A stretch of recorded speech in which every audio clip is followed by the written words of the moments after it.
foi a palavra do Senhor, ela nos diz: vocês ouviram o que foi dito aos antigos: não faça juramento falso, mas cumpra rigorosamente para com o Senhor que você jurou.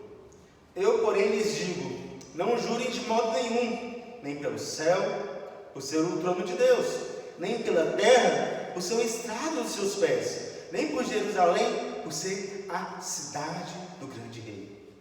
Não jure pela sua cabeça, porque você não pode fazer com que um só cabelo fique branco ou preto.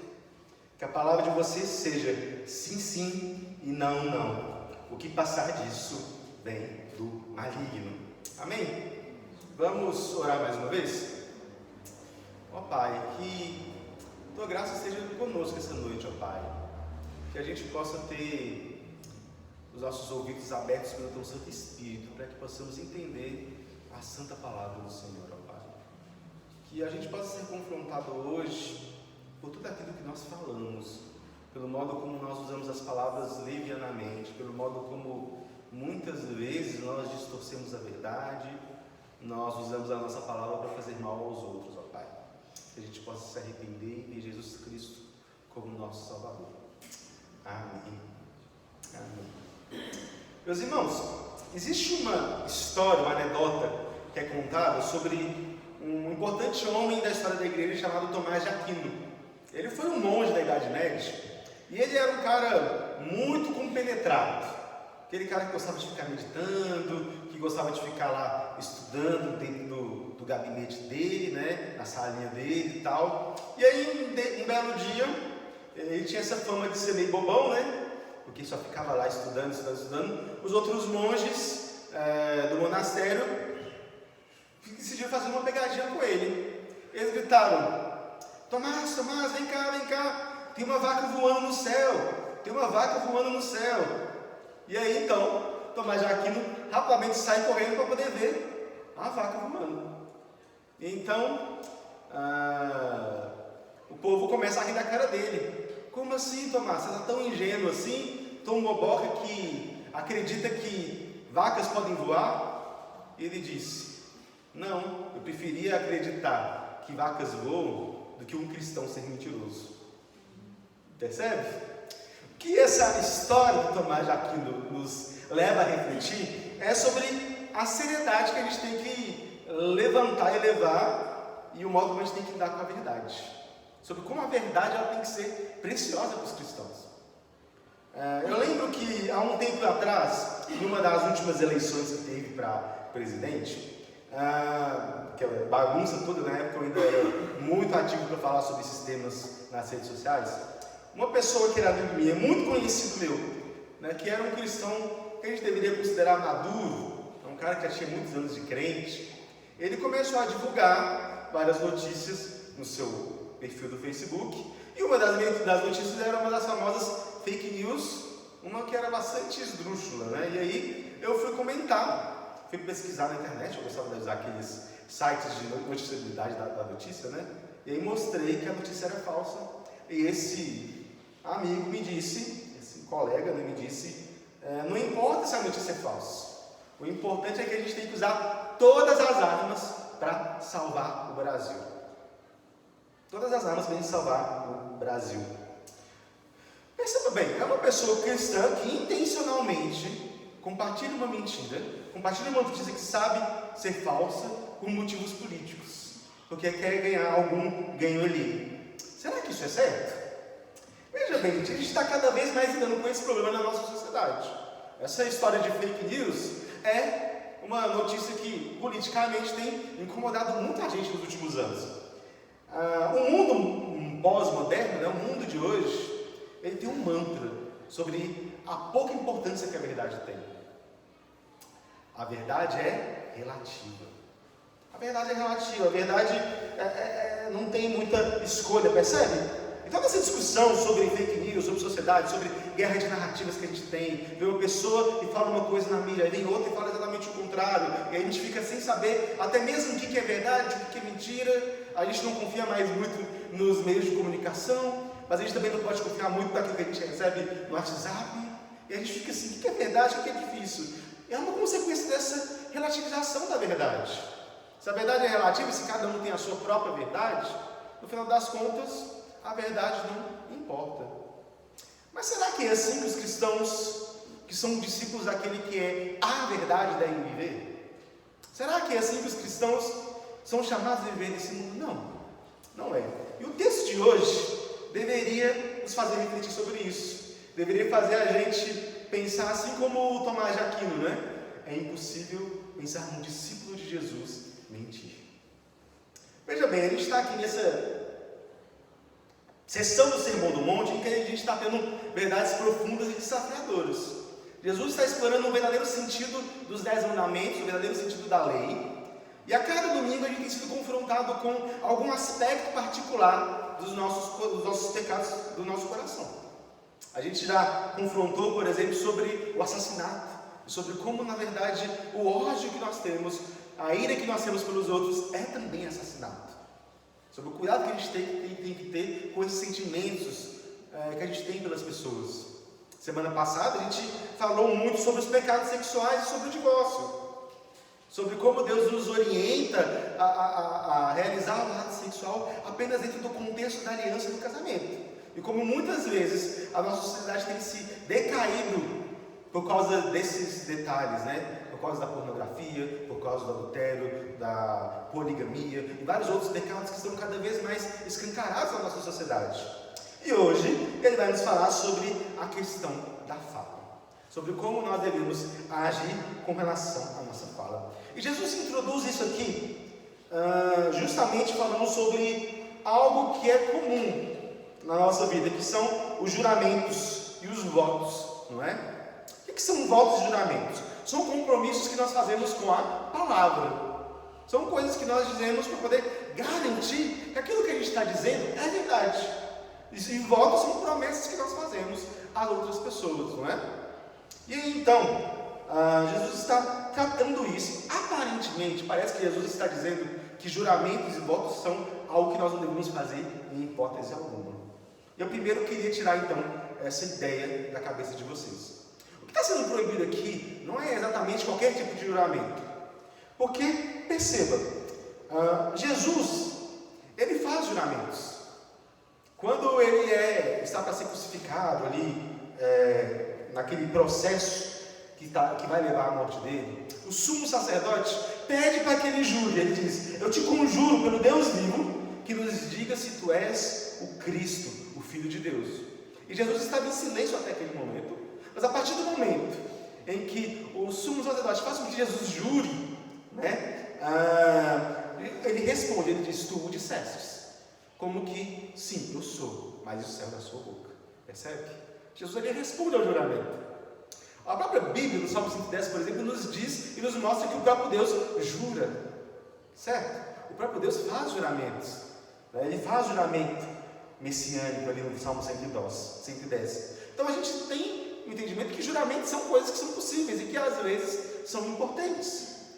Por exemplo, quando a gente tem um tribunal, e aí a gente tem que ser uma testemunha no tribunal, alguma coisa do tipo, você senta lá no banquinho da testemunha, né? E aí, você pode não ter feito isso na sua vida, mas você sabe de quais palavras, você já viu 1 milhão de filmes, né? Eu prometo falar a verdade, somente a verdade e nada mais que a verdade. Porque naquele momento, naquele contexto judiciário, você precisa fazer um juramento de que vai dizer a verdade. Outro contexto muito comum, casamentos. O que os noivos fazem no casamento se não juros de amor, se não votos e promessas, das quais eles prometem amar um ao outro até que a morte os separe? Perceba? São coisas que são feitas diante de Deus, são feitas diante dos homens. Outro exemplo, quem estava aqui no dia da minha ordenação, eu fiz também votos diante da igreja, votos diante de Deus, não é? De que eu pregaria apenas a palavra de Deus. De que eu me manteria fiel aos símbolos de fé da IPB. Percebe? Então, são coisas que a gente tem que prometer. Um momento da nossa vida em que a gente precisa, às vezes, fazer um juramento formal. Mas se Jesus não está então dizendo que nós não devemos jurar de forma alguma, nem fazer votos de forma alguma, o que ele está colocando aqui em questão? Perceba, Jesus, ao responder, ele proíbe que a gente jure pelos céus, pela terra, por Jerusalém e pelos fios de cabelo da nossa cabeça. Parece um negócio meio estranho, né? Ele proibir exatamente essas coisas. Por que ele vai proibir uma coisa dessas? Esse é o problema. A grande questão que está aqui é que os fariseus, como a gente tem aprendido, Jesus está respondendo aqui, os fariseus, e os fariseus eles estavam sempre um jeitinho de mascarar a obediência deles a Deus. Um jeitinho para poder interpretar de algum modo diferente os 10 mandamentos. E aqui, eles estão tentando dar um jeitinho no 9º mandamento, que diz, não darás falso testemunho. Só que eles juntam aqui com o 3º mandamento, não tomarás o nome do Senhor teu Deus em vão.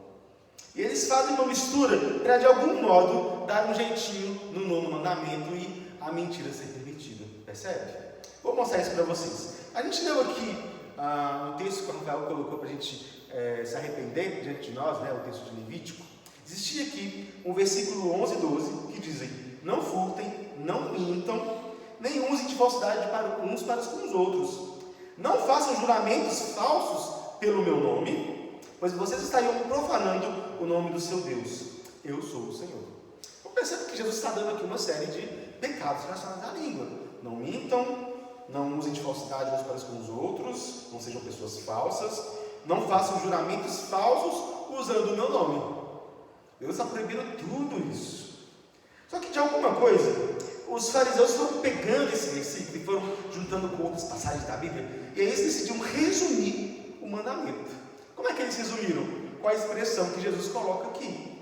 Essa expressão que Jesus diz, vocês ouviram o que foi dito? Não é uma passagem das Escrituras, mas é um resumo do que os fariseus fizeram. Não faça um juramento falso, mas cumpra rigorosamente para com o Senhor o que você jurou. Isso se torna então uma espécie de resumo. Um resumo da lei, daquilo que o Senhor quer que a gente fale em relação aos nossos pecados da língua, não é? Mas o que acontecia aqui?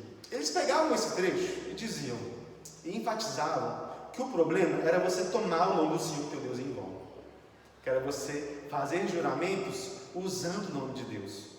E se você fosse fazer um juramento usando o nome de Deus, esse juramento tinha que ser rigorosamente verdadeiro. Do tipo, se você jurar usando o nome de Deus, que você fale a verdade.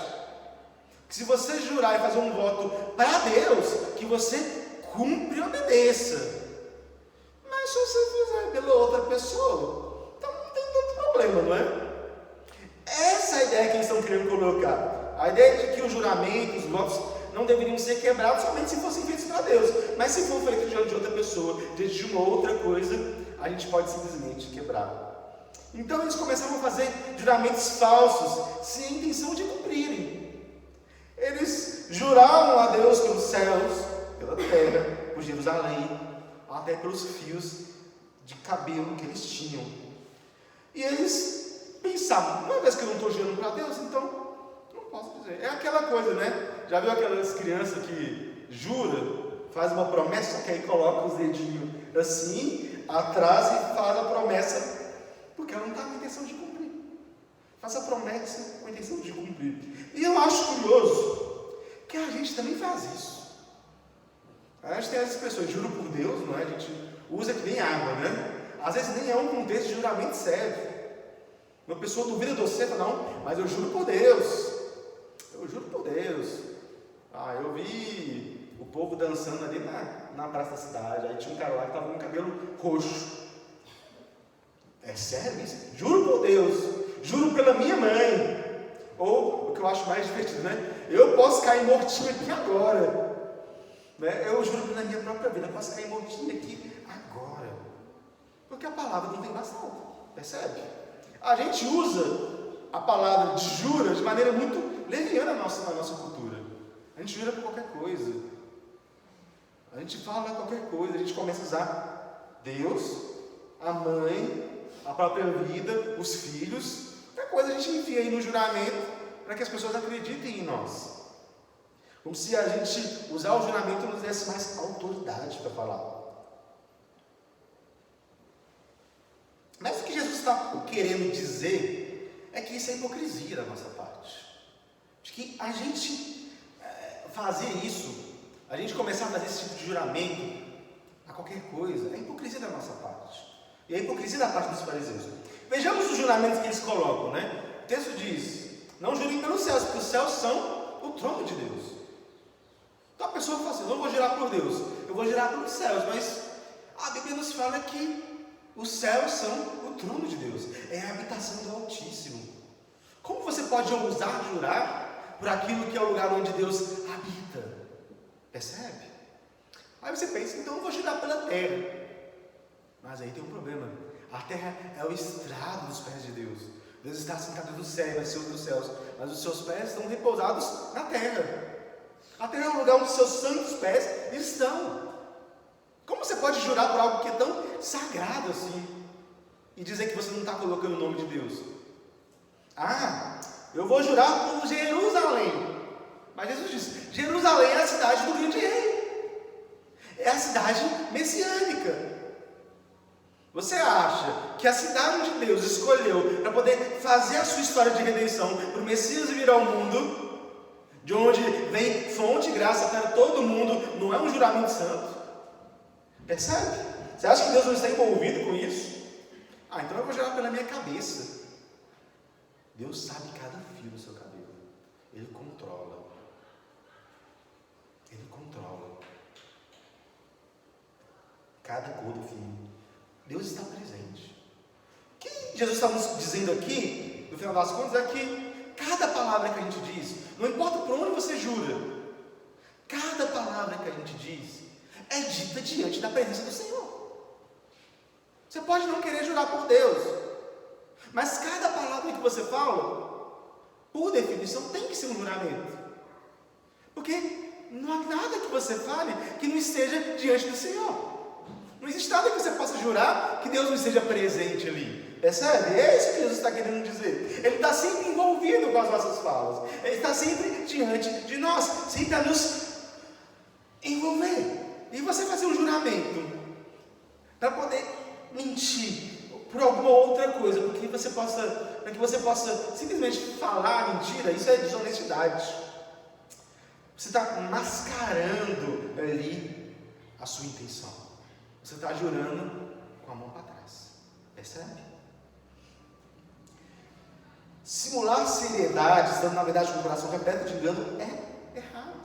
Ter o coração dobre na hora de falar é errado. Jesus, ele abomina a falsidade. A gente é cheio de duplos padrões, não é? Sobre a mentira. Tem coisas sérias as quais eu não posso mentir sobre. Mas tem coisinhas que são mentirinhas à toa. Eu não posso mentir sobre nada relacionado a Deus, sobre a igreja, sobre teologia, não. Mas se eu estiver atrasado para o encontro, eu estou lá em casa ainda, acabei de tomar banho, eu posso mandar uma mensagem: já estou indo, estou no caminho. Percebe? Aí a pessoa fica lá explodindo de raiva, né? Senão a gente está chegando e não chega. A gente às vezes é muito leviano com as nossas palavras. A gente é leviano na nossa forma de falar, porque a gente coloca coisas das quais a gente pode mentir e coisas das quais a gente não pode mentir, padrões duplos que nós temos. Só que a palavra é algo importante para Deus. A Bíblia nos fala que todas as coisas foram criadas pelo poder da sua palavra, e o próprio Jesus é chamado de a palavra de Deus. No final das contas, o que Jesus está querendo dizer aqui é que a gente está falando sempre, ou dizendo sempre, e usando a nossa boca sempre para falar algo que está diante de Deus. E a mentira é um pecado grave nesse sentido. Porque vai para pensar, gente, por que existe juramento? Num mundo sem pecado, juramentos não seriam necessários, porque as pessoas sempre falariam a verdade. As pessoas sempre seriam sinceras umas com as outras. Percebe? E o juramento foi uma coisa criada para ocasiões formais, justamente porque existe algo no mundo chamado mentira, para que a mentira não fosse aceita em ocasiões em que a mentira sempre é perigosa, sempre pode ser danosa, mas existem ocasiões em que ela pode ser mais danosa, não é? Por exemplo, num tribunal, eu posso falar que vi alguém assassinando outra pessoa quando eu não vi, e aí eu preciso de testemunhar e de jurar, porque às vezes o meu testemunho é a única prova que tem do crime. Percebe?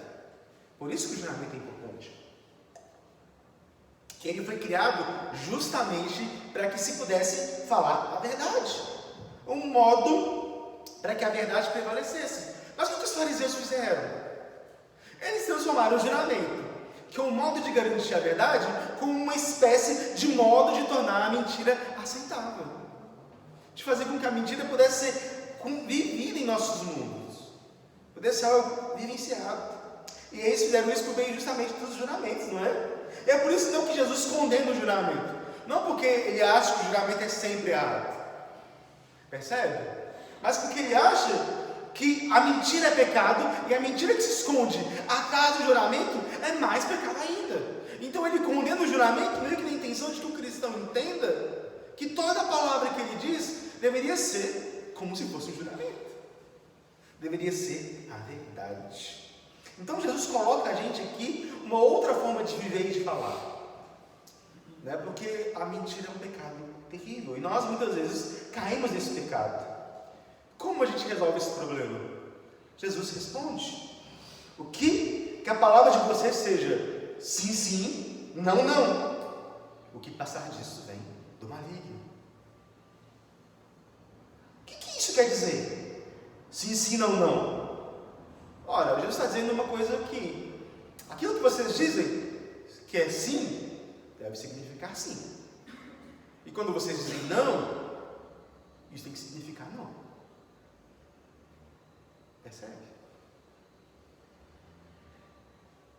É assustadoramente simples o que Jesus está dizendo.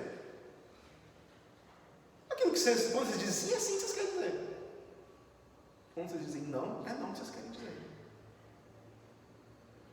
Tem muita piada na internet, né, que fala sobre isso, né, que as mulheres, principalmente com as mulheres que escrevem nos pés, né, quando o homem pergunta o que tem de errado e a mulher diz nada, é sempre alguma coisa. Né? E quando ela diz alguma coisa, geralmente não é nada. O pessoal faz essas piadas na internet. Mas percebam, esse padrão é um padrão errado de pensar. Né? É simples, mas a simplicidade, às vezes, é justamente aquilo que a gente tem mais dificuldade. O que Jesus está dizendo aqui é sim, sim, não, não. Não tem outra alternativa. A sua palavra tem que valer aquilo que ela vale. Se você diz alguma coisa, se você diz sim, o que você está dizendo é sim. Se você está dizendo não, o que você está dizendo é não. A nossa fala tem que valer alguma coisa. Porque se a gente está falando sempre diante de Deus, sim, diante de Deus, diante da face de Deus, o cristão não precisa convocar um juramento. Ele diz sim, significa sim. Ele diz não, significa não. Porque ele está sempre diante, e é sempre testemunho de um Deus que olha o seu coração, que está olhando ele o tempo todo e que sabe a sua intenção do coração. Ele sabe quando você está falando alguma coisa com a intenção de não cumprir. A gente vai se encontrar, vamos acabando. E aí Deus está vendo a sua intenção no coração. Percebe? E aí a gente tem que refletir isso na nossa fala. A gente é chamado a cumprir aquilo que a gente fala. E a gente tem que dizer coisas com convicção.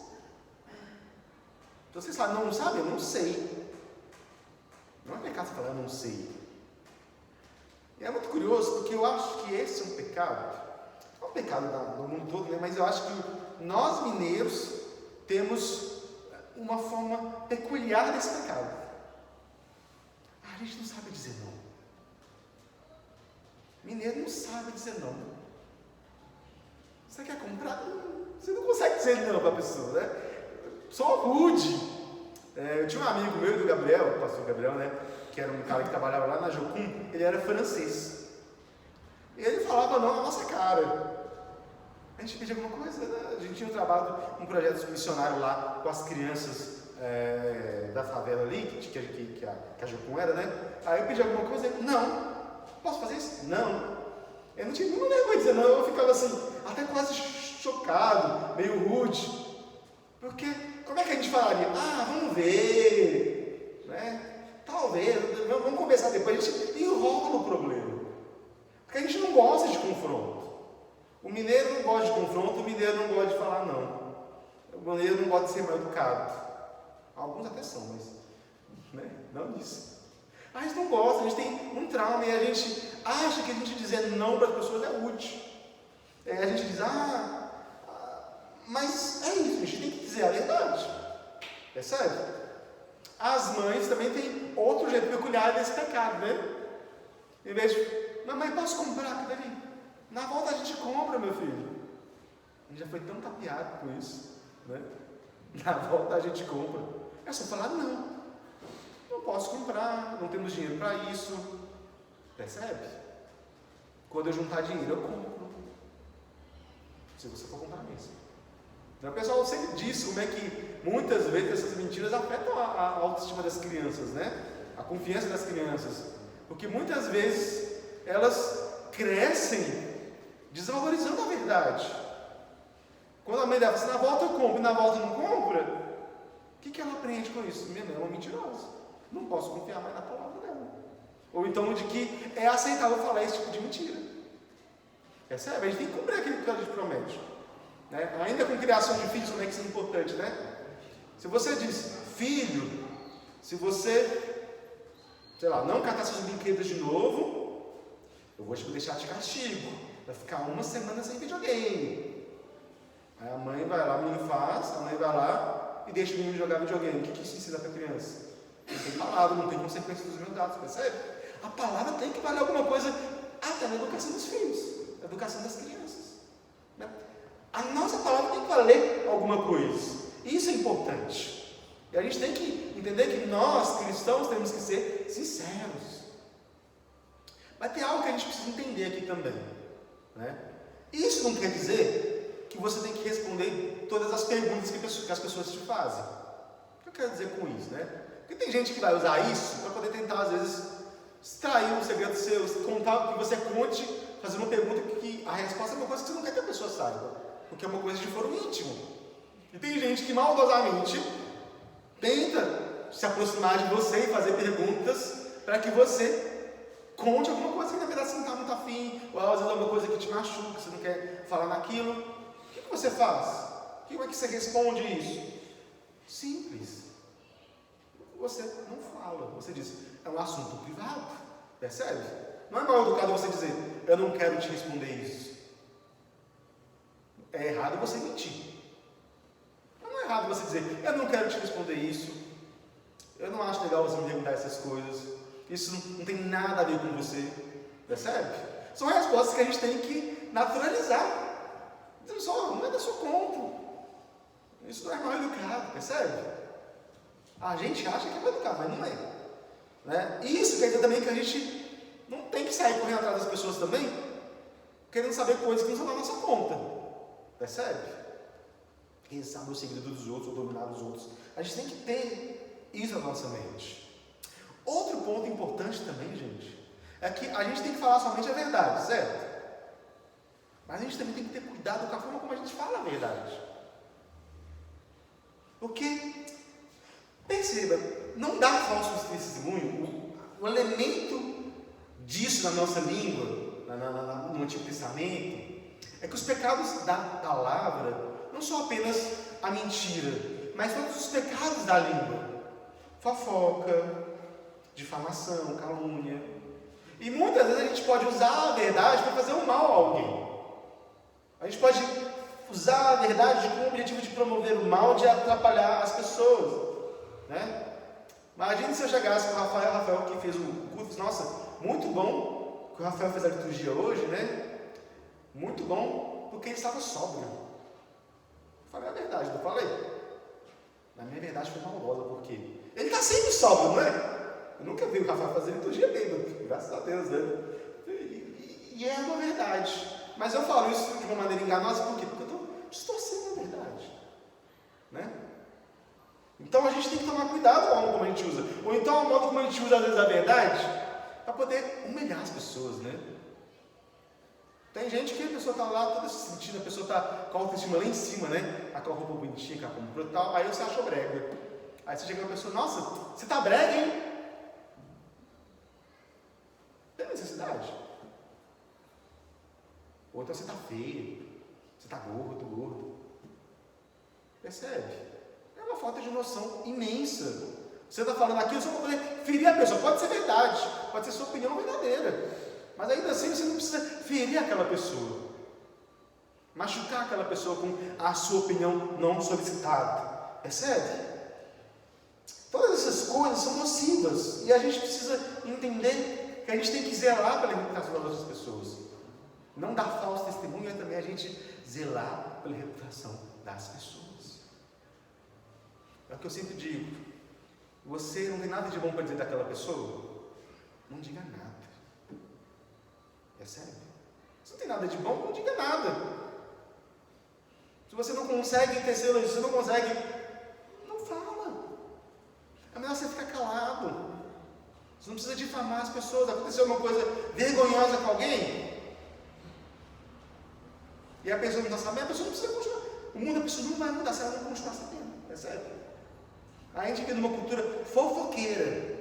E aí, a gente quer saber a vida de todo mundo, o pecado de todo mundo. E aí a gente quer saber, a gente fica curioso, a gente quer saber mais. Ah, você viu fulano de tal, estava na festa tal. Ficou com não sei quantas pessoas. Aí você fica fofocando isso durante a cidade, você fica fomentando isso. Percebe? É errado. Você não tem que ficar sabendo da vida dos outros, tem que... Chegou uma fofoca no seu ouvido, sabe o que você tem que fazer? Você já falou com a pessoa? O que você acha disso? Não, então também não me interessa. Realmente tem que ser radical contra a fofoca e preservar a vida das pessoas. Tudo isso nos leva a gente a pensar sobre como Jesus ele resolve esse problema, né? Há um versículo muito conhecido que também tem sido muito mal usado no nosso país. Conhecereis a verdade, e a verdade vos libertará. João 8:32. Esse texto nos faz pensar sobre nós, que temos lábios mentirosos, bocas mentirosas, que juramos em falso todas as vezes, que usamos levianamente a nossa palavra, que usamos a verdade para poder distorcer os fatos, que usamos a verdade para poder machucar as pessoas. Como que a gente pode ser transformado disso tudo e de todos esses pecados? Conhecer a verdade não é simplesmente conhecer informações corretas sobre o mundo. Não é como se, eu sei que um copo de água é formado por hidrogênio e oxigênio. Isso é uma verdade sobre o mundo, aleatório. E isso não é isso que vai me libertar. Sabe, não é a gente simplesmente saber as coisas certas, é algo mais profundo. Paulo diz algo muito interessante em Romanos: seja Deus verdadeiro e todo homem mentiroso. Seja Deus verdadeiro e todo homem mentiroso. Ele diz isso no contexto de falar que todos os homens são pecadores, que todos pecaram e todos carecem da glória de Deus. E de algum modo também a mentira é a raiz do pecado, não é? É a raiz do pecado. Jesus diz aqui que tudo aquilo que passa do nosso sim, sim, não, não, ou seja, tudo aquilo que passa da nossa verdade, provém do maligno. E o primeiro pecado vem justamente da mentira. É o diabo que falou a primeira mentira, não é? Está vendo esse fruto aqui? Vocês não vão morrer, não. Se vocês comerem desse fruto, vocês não vão morrer. Era mentira. Deus falou uma promessa e as palavras de Deus são verdadeiras. Mas o diabo chega e fala a mentira. E o pecado é sempre acreditar na mentira do diabo. Por isso que o diabo é o pai da mentira. Todas as vezes que pecamos, de algum modo, nós estamos mentindo. Mentindo para nós mesmos. Mentindo para nós mesmos que as promessas do diabo são maiores. Que as promessas do diabo são melhores. E é por isso então que todo aquele que fala a mentira, que vive na mentira e que peca sempre na mentira é filho do diabo. Porque se o diabo é pai da mentira e nós somos mentirosos, nós somos filhos de quem? Do diabo. Certo? Mas se nós conhecermos a verdade nos libertará. E quem é a verdade? A verdade não é uma informação correta sobre o mundo. A verdade é uma pessoa. Eu sou o caminho, a verdade e a vida. Tudo que existe de verdadeiro do mundo, todas as verdades desse mundo estão ancoradas em Cristo, não é? Afinal, Cristo é o fundamento de toda a realidade. Todas as coisas foram feitas por Ele e para Ele, não é? Pelo poder de sua palavra, Ele sustenta todas as coisas. É em Jesus que está a verdade, porque Ele é o fundamento de tudo que existe. E se nós cremos nele, que é a verdade, Ele pode nos purificar dos nossos lábios mentirosos.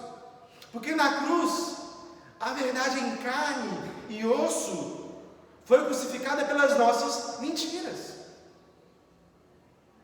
aquele que sempre fala com sabedoria, aquele que sempre age com sabedoria, e que a verdade de tudo aquilo que Ele é e que faz, foi crucificado pela nossa falsidade, pela nossa duplicidade. Percebe? E se a gente então se coloca diante de Deus como alguém que está arrependido de fato dessas vidas de mentiras, dos nossos pecados, a gente pode ter cura no nosso coração, por meio daquilo que Ele fez. E a gente pode abraçar a vida dele, que é uma vida de verdade. É por isso que não adianta a gente querer dizer a verdade pela força do nosso próprio braço também. Mas a gente precisa falar a verdade porque a gente já foi justificado da nossa mentira. E porque a gente não está mais na mentira. Porque a gente não é mais filho do diabo, mas agora a gente se tornou, pela graça, filho de Deus. A gente é chamado agora a andar na verdade, a dizer a verdade, a amar a verdade. Porque a gente ama o fundamento da verdade. Quer viver na verdade? Quer amar a verdade? Ande em Cristo. Viva em Cristo. Ele é o fundamento da verdade. E somente quando a gente está nele, meus irmãos, a gente pode abandonar a mentira e falar a verdade. É melhor acreditar no mundo onde vacas voam do que no mundo onde cristãos mintam. A gente precisa pensar nisso. Jesus está aqui separando a multidão dos discípulos. A multidão, o mundo vai continuar na mentira. Percebe? Esse caos político que a gente tem por causa de fake news para lá, fake news para cá, mentira para lá, mentira para cá, e que a gente não sabe nem, mas a gente pode confiar naquilo que a gente lê nas páginas dos jornais. Isso vai continuar. Mas nós somos chamados a, no meio dessa confusão toda, que a gente está, defender a verdade, amar a verdade e falar somente a verdade. A gente é chamado a testemunhar a verdade no mundo de mentiras, no mundo de falsidade. Percebe? As mentiras que as pessoas cantam são para enganar elas mesmas. Mas a verdade de Jesus Cristo é a verdade que nos liberta. É a verdade que a gente precisa para poder rejeitar e confrontar o mundo. Percebe? E a gente precisa aprender a ter um compromisso com a verdade, com a pessoa da verdade, que é Jesus Cristo, mais do que com qualquer outra ideologia. Percebe?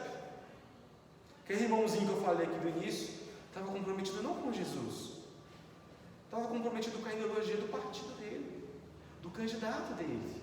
Por isso, manchar a reputação do outro candidato, e diga-se de passagem, nem precisava se esforçar muito para manchar a reputação, porque a pessoa já manchou a própria reputação toda, né? Mas não precisava de mentiras para manchar, você percebe? O mundo quer colocar a gente numa guerra, e as armas do mundo são as mentiras, mas o cristão diz: eu não participo dessa guerra, eu não tenho guerra de narrativas aqui para dizer, porque eu tenho uma só narrativa, que é Jesus Cristo, que veio ao mundo para nos libertar das mentiras. A gente tem que crer nele, confiar nele.